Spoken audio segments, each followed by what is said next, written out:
So ayun nga, samahan nyo ako ngayong araw. Ito yung araw na pinakahihintay ko din dahil matagal kong hinintay na magkaroon ng Aerox 155S. Kaya yan, naghahanap na kami ni Papa ngayon. Diyan nga pala sa una nating mga napuntahan ay wala tayong nakita. Pati sa pangalawa. Pero merong nagpakita bigla. Ayun puti, Aerox 155S, yes. Balit tinanong lang muna namin yung price, magtatanong pa rin kami sa iba. Gaya nito, dito to sa may malapit sa Walter Cabanatuan. At meron nga sila dito, ayun ang pogi.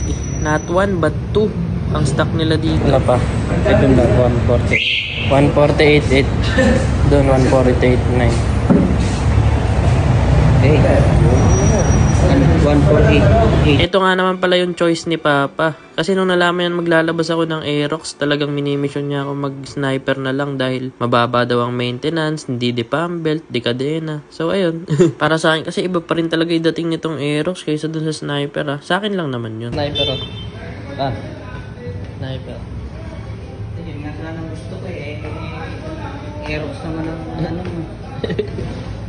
Tapos ayun, tamang waiting na lang kami dito. Tapos fill up ng mga papel. Tapos may nakita rin akong Aerox dito. Ayun 123k lang. Compared dun sa 148k plus. Pero ang pinagkaiba nila guys, ABS na pala yun. Tapos meron din dito, R15M. 203k. Aray. Pag yan. Yun tayo sa puti. Sobrang excited. Di na ako nakapaggayak. Beach walk all the way. Ito naman yung mga part na parang nalulungkot ako kasi pagbabayad na ako Ouch! Tapos after nga nun, sinampan na siya dito. Tapos pinaliwanag sa akin ng mekaniko kung paano yung mga kailangan kong gawin. Tapos paano yung mga kiles-kiles, ganun. Basta, dami. Tapos meron din silang binigay dito na warranty slip something. Yung sa mga pagpapa-change oil, ganun. Libre na daw yung labor kapag doon bumili ng langis, etc. Basta yun. Tapos guys, ito nga pala yung mga freebies nila. Merong Yamaha na jersey, tapos temporary plate. Tapos hindi pa nga nakiklear lahat. Ayan, hindi ko na natiis. Sinakyan ko na talaga siya. Bagay ba? Bagay naman, no? Okay. Ang papalitan ba dyan? Wala. Bakit wala? Kaya mo bang may karga? Kargahan mo para masibak na. Pag 5.5 lang. Di naman ako talaga mag-upgrade dyan. Guys, uwi ko na siya. Baklasin lang natin to. Uy.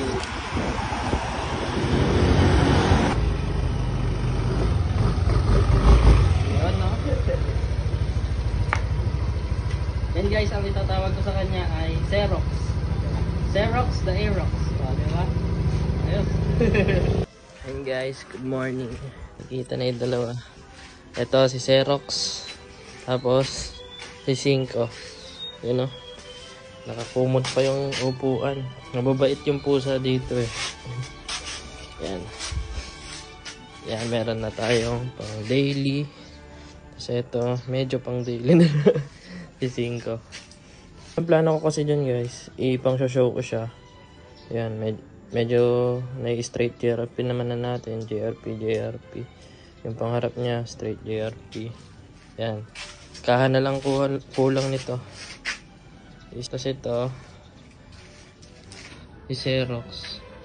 Mukhang mananatiling stock. So, ayan.